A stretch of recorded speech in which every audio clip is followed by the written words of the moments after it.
Hi guys, welcome to the first Apple store in South Korea. The Apple Karusugil located in Gangnam. So we are here because we're gonna buy mansanas kasi nabenta na yung kidney ko, besh. Charot! So after 48 years, makakabili na rin tayo ng iPhone 13 Pro Max. So this is a Christmas gift for myself because good girl ako. Char.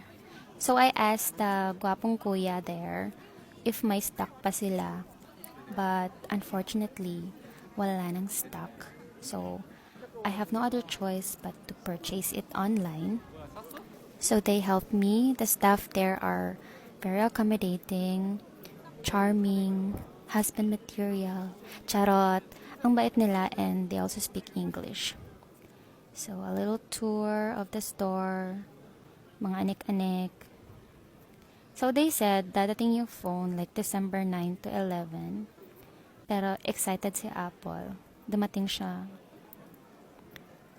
earlier than I expected. So after 3 days, dumating na siya. Ayan. So actually may pila talaga siya outside kasi it's COVID, bawal ang crowded. So here, this is our Gyeongbishil or the storage room kung saan nilalagay yung mga orders, package, and everything. Melon shake. So, ayan yung phone. So, we're gonna unbox it.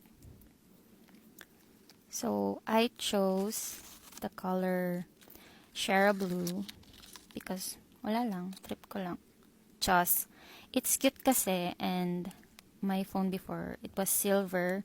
So, para maiba naman, mag-blue tayo. So, ayan.